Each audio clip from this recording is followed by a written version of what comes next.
Hey folks, and welcome back to West Yorkshire Retro Gamer.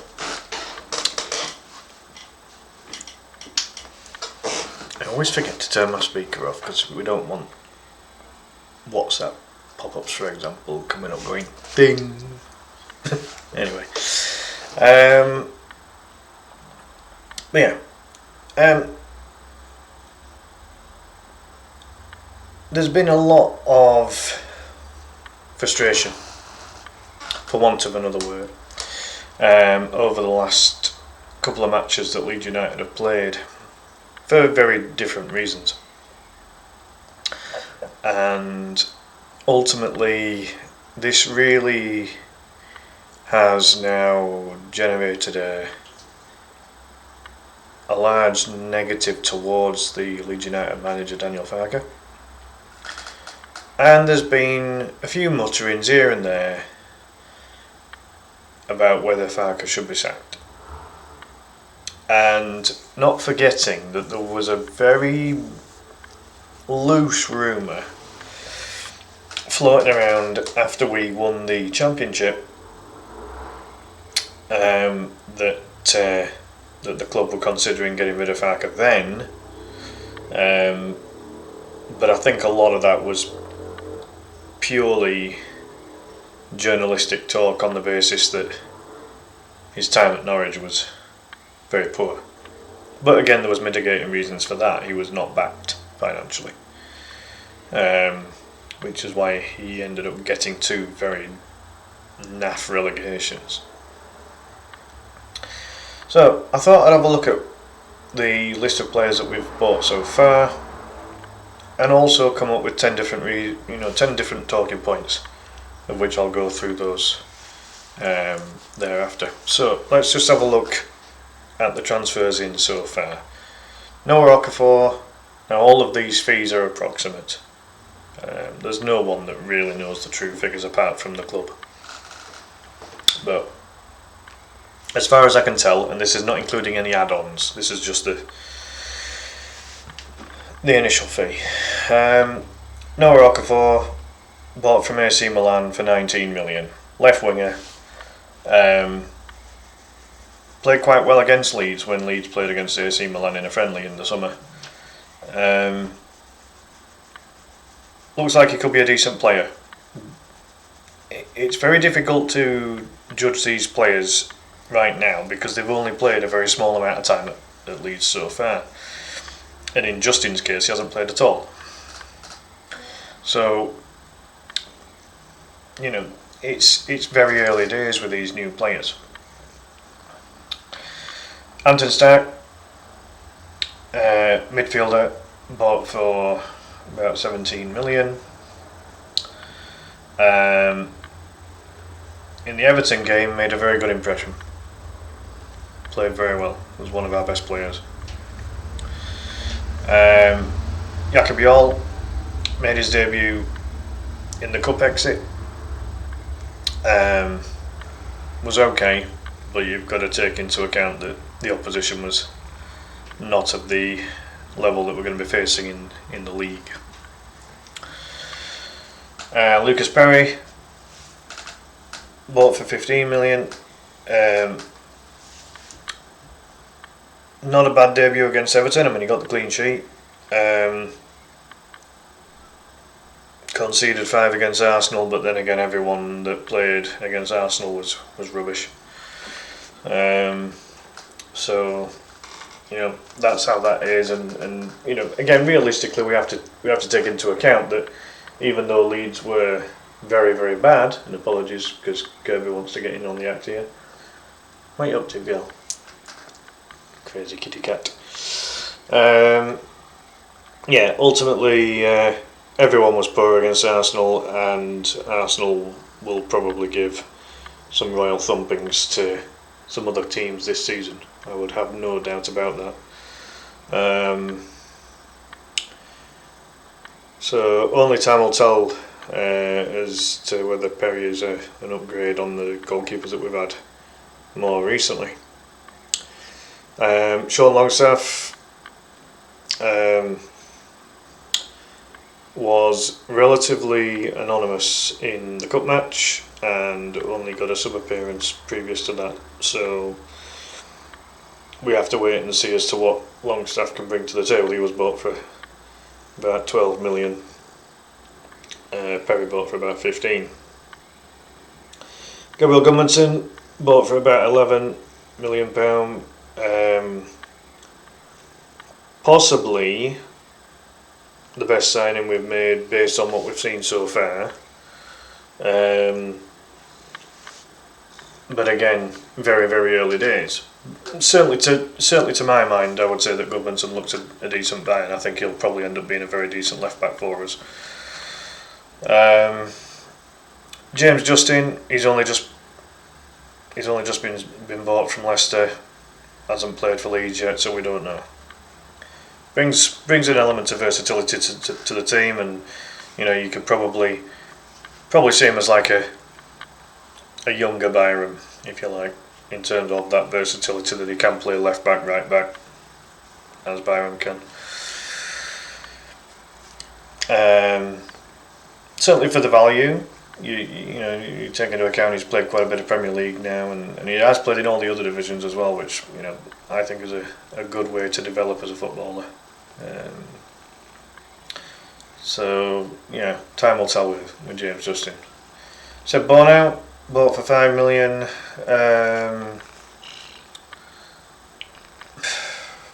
Not a great debut against Sheffield Wednesday. Again, for 5 million, I mean, we really can't tell right now, can we? There's not enough of a sample size to be able to make a fair judgment on him yet. And then Calvert-Lewin and Metcher bought for absolutely nothing, as they were free transfers. So the total that we've spent so far this summer is approximately 103 million. For the number of players that we've brought in, it's pretty good value, you could argue. Have we got quality for what we've bought? We don't know yet. We really don't know. And again, only time will tell on that. But for the new players who played against Sheffield Wednesday, it wasn't a good start for them. There was none of them that played well. There was one or two that played okay, but there was nobody that started that match that played well. You have to look at Nonto and Bogle being the two players who played quite well to actually make the match look like we were actually then trying to win the thing. So let's go through these points that I've come up with here. Should we expect more new signings before the transfer window shuts? It's a massive yes. If this is what we're left with now, and if all that happens between now and the end of the transfer window is that we have a few players leave, Sam Greenwood was officially confirmed as having left today to go and join Polish club Pogoń. There's still the likes of Illemelier and Patrick Bamford, who are probably the two major names in the squad that are obviously not going to be part of Daniel Farke's plans for this season. So the club really needs to work hard on getting those out. It's clear that Ramazani's not in the picture anymore, so he needs to be loaned out. Looks very much as if Schmidt's on his way, so the club's just about got something in place for that, I think. And then what does the future hold for a couple of the fringe players like Jack Harrison and Brendan Aronson?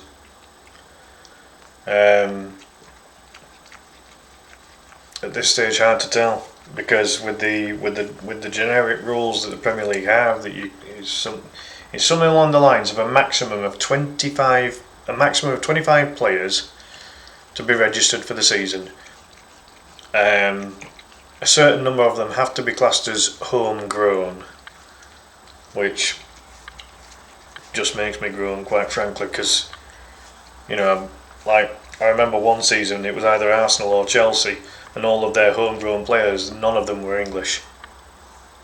Like, how does that? The ruling behind homegrown is dreadful. Because if you're a foreigner that's trained in England for a certain number of years, you're classed as homegrown. Pathetic. Anyway, that's an argument for a different video or stream. So without a doubt, we need some new signings. We need a new right winger. I think someone like Nico Gonzalez from Juventus would be a very solid addition.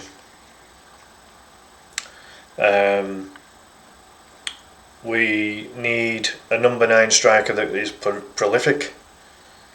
We've bought a pair of 9s in we've brought in a pair of number 9s in Calvert-Lewin and Mecha. Are you gonna get 15 goals each out of them two this season? Not a chance. Not a chance in hell. I don't see it, unfortunately. As much as I would love it to, because then it's a lot of money we don't then have to spend. But we need someone that's got a proven goal scoring track record, and I don't doubt for a second. I do apologise. My nose is really irritable today.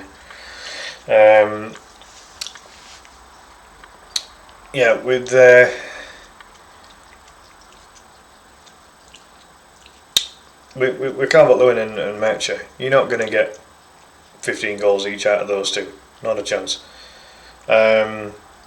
So you're then looking at. You've got to be looking at strikers that have had a very recent good goal scoring record. I think this was one of the reasons they were looking at Igor Paixão. His goals and assist record over the last season or two was excellent. And that that's the kind of level of signing that we need to be looking at. But we need to somehow do more to attract these players. We're going to be, if we're going for players that have got good goals and assist records, that we're going to be up against teams that are playing in a European competition of some kind this season. Because all the better teams are going to be going for the better players. It's just how it is. But there are several players out there that have had good seasons in the last couple of seasons in terms of scoring goals and getting assists, and players that have played in the top 5 or 10 leagues in the world. We have to be ambitious enough to show these potential new signings that Leeds is the club that they should join. The win against Everton goes a long way towards doing that, because it shows that against the teams that we are likely to be up against in terms of surviving in the Premier League, it proves that we can go toe to toe with them. Nobody's going to expect Leeds to get a result against the teams like Arsenal or Newcastle. I genuinely don't think we get anything from Newcastle, even with all the turmoil that's going on there at the minute. But against all of the bottom half sides, or the sides that are expected to be in the bottom half, I think we can compete against them, and that's where we're going to get the points. And if we get a quality goal scoring number 9, like a Dovbyk, like a Demirovic, just to give 2 examples.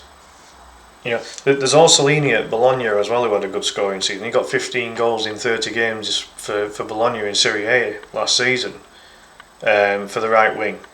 If we don't get Gonzalez, there's players out there, and Underwood and the rest of the scouting team, they're going to have done some basic research to see who scored all the goals last season, surely. They're gonna be taking that into at least a certain amount of account. They have to. You can't sign Dominic Calvert-Lewin on a free transfer and expect him to be the club's first choice number 9 striker. He's not that. if you put Calvert-Lewin as the main number 9 in a top end championship team, yeah, he could do a very good job in the championship.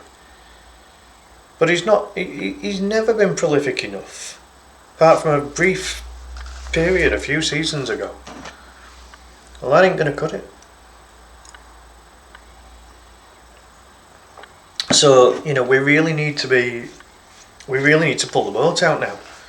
I'm sure that Farke will be back with money to buy these new players, and I think the Sheffield Wednesday match and the Arsenal match, might have just woken things up a little bit in the ownership to kind of say, right, this is who we should target now. Let's try and get him. So we'll see what happens. But yeah, I would have to expect more new signings between now and the end of the transfer window, without a shadow of a doubt. They're needed. They are absolutely needed. I think we missed a trick not getting Burkhardt before he joined Frankfurt. He got a shed load of goals for Mainz, and then he got snapped up by Frankfurt. And I think he could have done a job, because he had a very good season for goals last season. But anyway, next point. Time needed for new players to gel. This is a huge requirement, and based on last night's game against Sheffield Wednesday, it is clear that the new players need time to gel. This is a big list. That way. It's hard to tell when you're doing this kind of thing. But that list there, right? That list of players.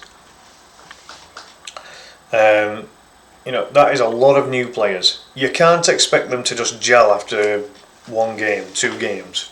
This is going to take several games. And look at the lineup that Farke's used in those 2 league games. There wasn't many of the new boys in there. It was predominantly, at least 3/4 of a lineup that played in the Championship for Leeds last season. So we can't, you can buy,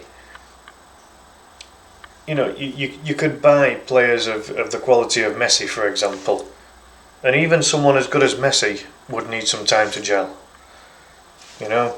This doesn't happen overnight. This doesn't happen just over pre-season. The first quarter of the season as a minimum is going to be vital. The first, 9 or 10 games. It's probably going to take all of that for these players to gel as a unit, as a team, as a collective.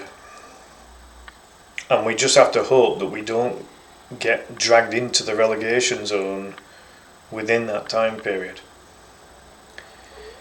So, talking of the league and the relegation zone and things like that, are we where we would expect to be right now?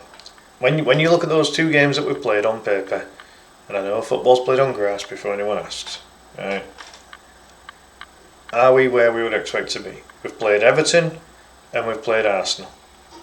Now, regardless of the results, in terms of the number of goals scored and conceded, I personally would have taken 1 win and 1 loss after those first 2 games. I had us drawing against Everton before we played them, so to beat them I was very happy with that. I expected us to lose against Arsenal, didn't expect us to get walloped. That was annoying. You could have reduced that down to 3-0 if you cut out some very preventable mistakes. Maybe even 2-0. It was very schoolboy error level, from Leeds on that one. But against a team that is likely to finish in the bottom half in Everton, I think we showed that we can go toe to toe with them.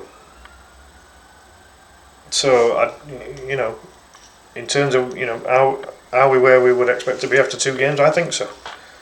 I really do. So, with all of this talk that's been going on about potentially sacking Daniel Farke, well, who would you have replace him?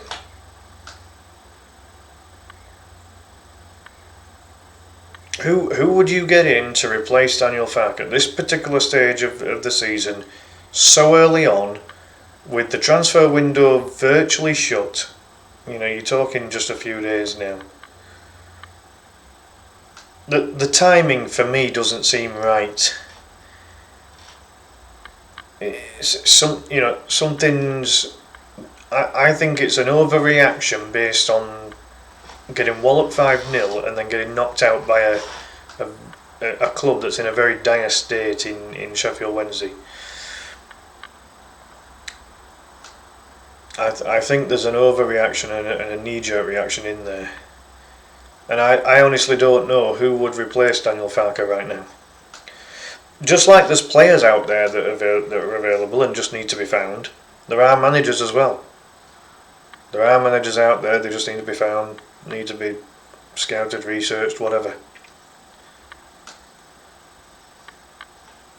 And one of the things you've got to consider here is that most of the current squad, most of the current players are players that have been bought or signed whilst Daniel Farke has been Leeds United manager. We went through a period where we had a squad that had been made up of, that basically had played under about 3 or 4 managers. That's not the case currently. For Farke it's been 2 and a bit seasons. The majority of the squad, or certainly the majority of the players that he's using, are players that have been signed whilst Daniel Farke has been manager. And for me, that is a big thing when you consider a manager's position.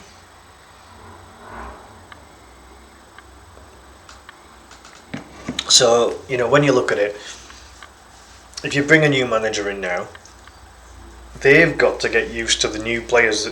They've got to get used to the players that are already used to playing for Leeds United and already used to playing for Daniel Farke.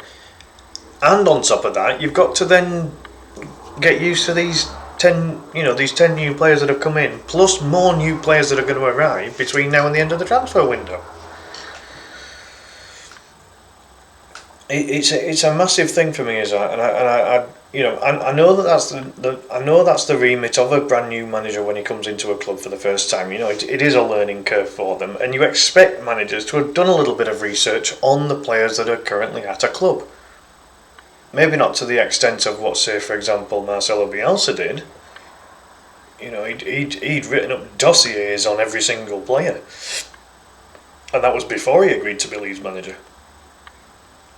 You know what I mean? So I wouldn't expect it to be of that level, but there has to be an element of, when you're about to become a new manager of a club, or there is interest, then you get to work before you're appointed as manager, and you research the players that you're going to have available to you. You have to. Got to learn everything about the club, the infrastructure, the players, some of the squad some of the non-playing staff that might decide to stay at the club.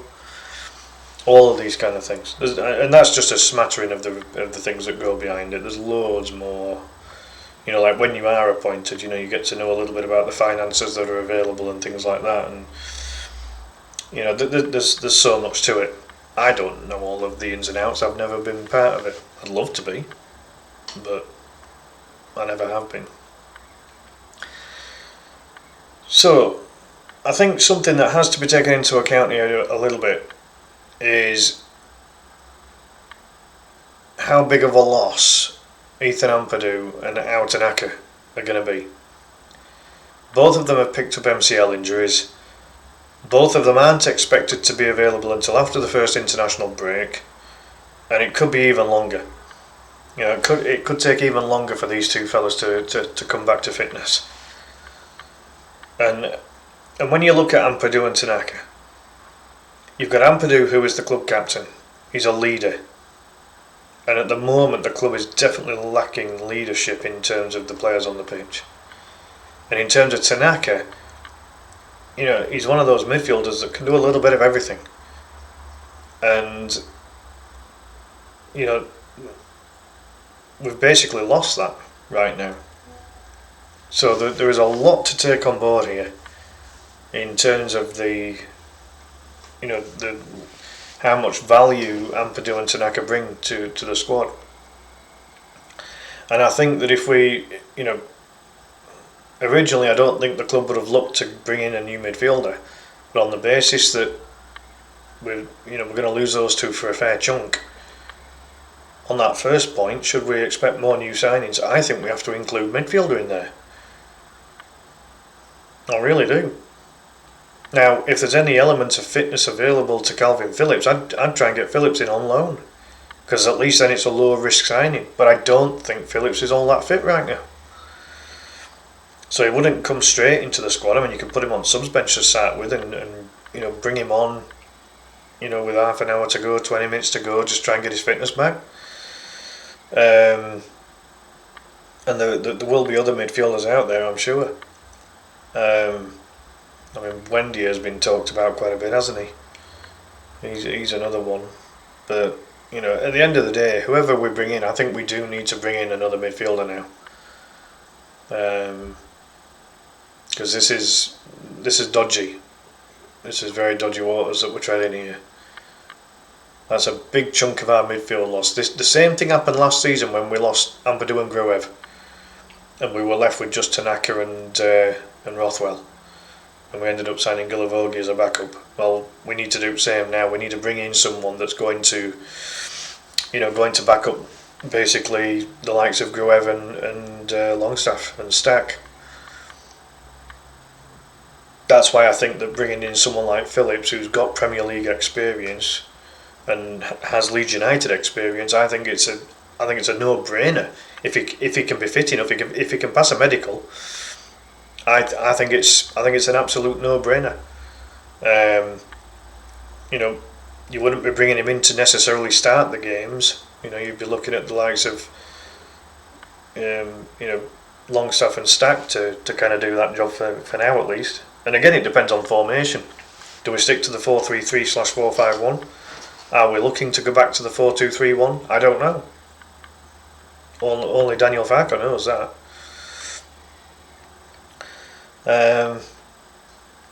So yeah, I think that we need to bring in another midfielder, and if he's fit enough, I think Phillips would be an ideal one, because again, if you get him in on loan, it's very low risk.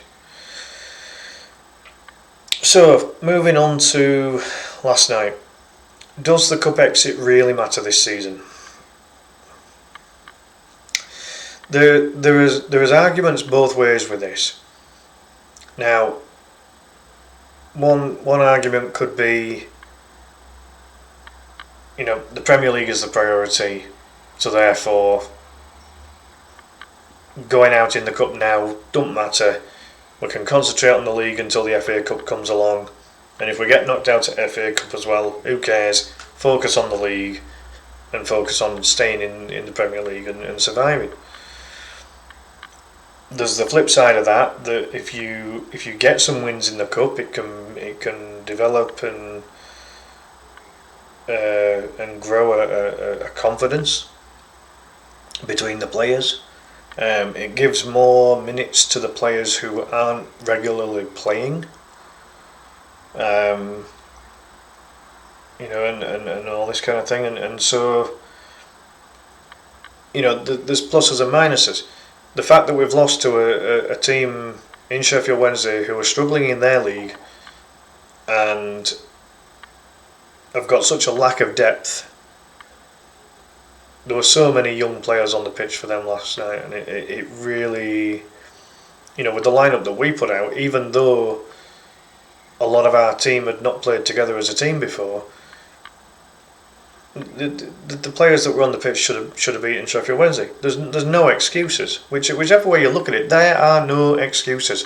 Farke came out and said, "Oh, Sheffield Wednesday, they're a professional outfit, blah blah blah," and he even suggested that we didn't play against kids. I mean, well, what are they then? they are predominant. The lineup was predominantly teenagers. And I know there's the phrase, if you're good enough, you're young.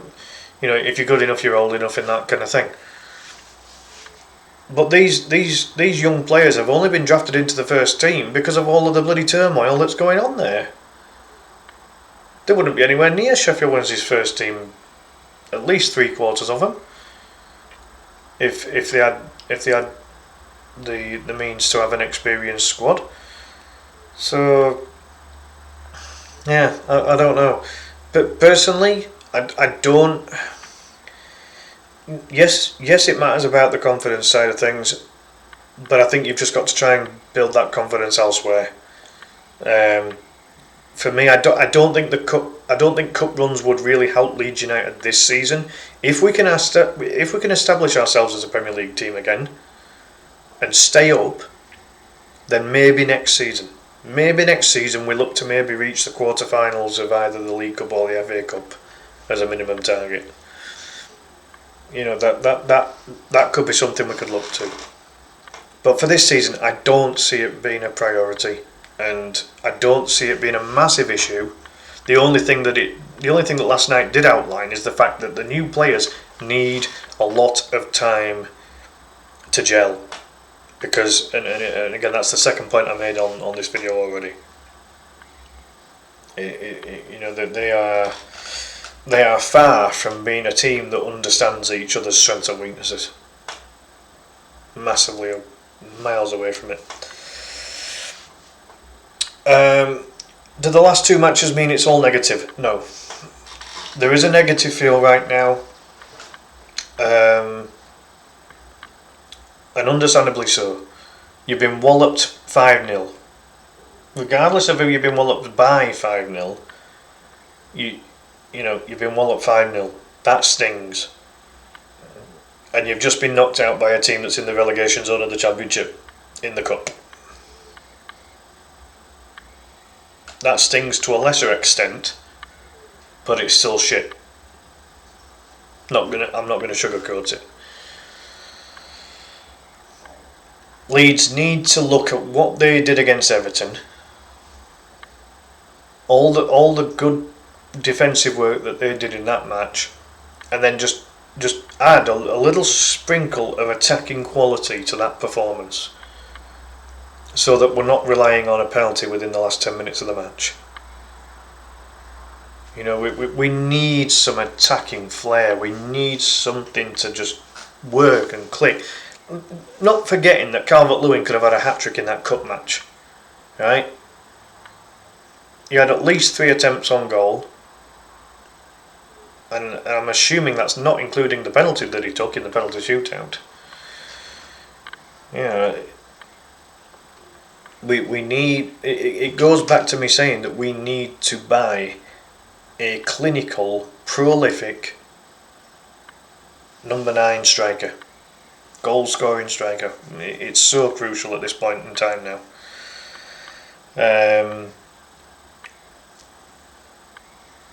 So yeah, I think that somehow the club just needs to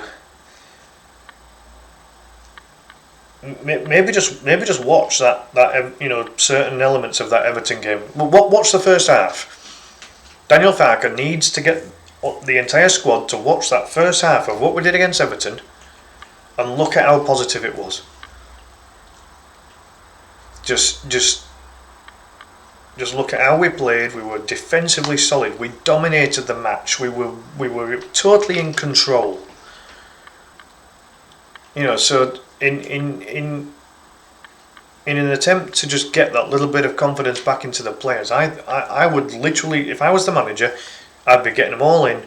I'd be saying, right, next 45 minutes. You're going to watch that first half against Everton. You're going to remind yourselves that we can compete at this level, that we can play well and be in charge of certain games at certain times. If not now, how long do Leeds give Farke? I mean, at the end of the day, football management and football in general is a results business. And if you look at the league table right now, you've got Wolves and West Ham, who are both in dire situations as far as the table is concerned. And I don't expect either of them to get miles away from where they are at right now. I expect both Leeds and Sunderland and Burnley to all drop quite a bit as the season goes on, because we just physically can't compete against the teams that are more established. But as long as teams like West Ham keep Potter as manager, I think West Ham will continue to struggle. And I don't think Wolves will be much more ahead of them. So, how long do you give Farke? I would say that as long as we are within touching distance of survival, we keep him. I think. Unless we're just fluking results and the performances are extremely iffy as time goes on. But as long as we are not getting left adrift from 17th place, I think Farke needs to be given that chance.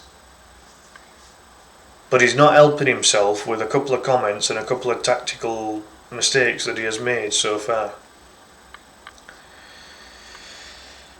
And finally, do Leeds fans have any confidence in Farke? At the moment, I'm not sensing it.